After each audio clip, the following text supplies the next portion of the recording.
The US-led coalition and local officials said Saturday Syrian Islamic State fighters and civilians will be allowed to evacuate Syria's Raqqa, in a deal that signals the imminent capture of the city but flouts earlier U.S.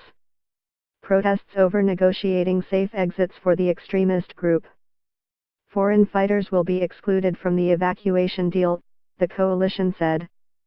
The US-backed Kurdish-led Syrian Democratic Forces said the final battle for Raqqa was underway, apparently propelled by negotiation efforts that secured the surrender and evacuation of scores of Syrian militants still holed up in the city.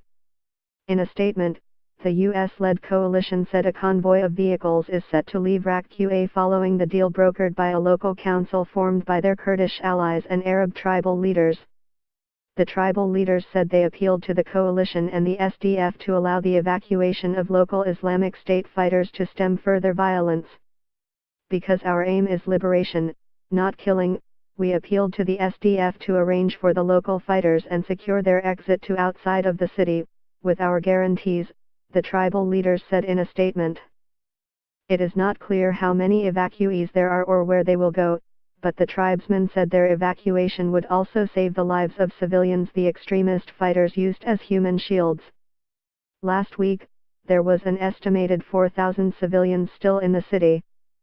With the push to liberate the Arab-majority Raqqa led by Kurdish-dominated forces, local officials fear a backlash once the city falls.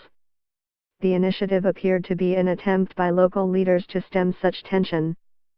The Syrian Observatory for Human Rights said the talks were bogged down over the fate of the foreign fighters there, which according to a local Kurdish commander include French, Russian, Azeri, Indonesian and Turkish combatants.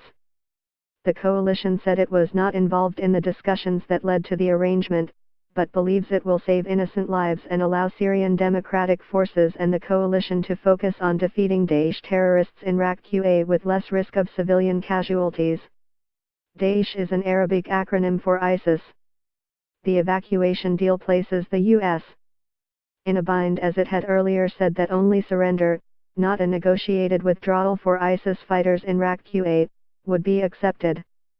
The top U.S. envoy for the anti-ISIS coalition, Brett McGurk, had previously stated that foreign fighters in Raqqa will die in the city.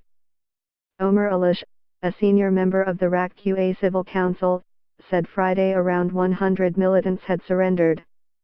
U.S. Defense Secretary Jim Mattis told reporters traveling with him on Friday that the U.S. will accept the surrender of ISIS militants who will be interrogated for intelligence purposes. Right now, as the bottom drops out from underneath ISIS, more and more of them are either surrendering, some are trying to surrender, and some amongst them more fanatical ones aren't allowing them to, he said, using a different acronym for the extremist group. Only weeks ago, the U.S.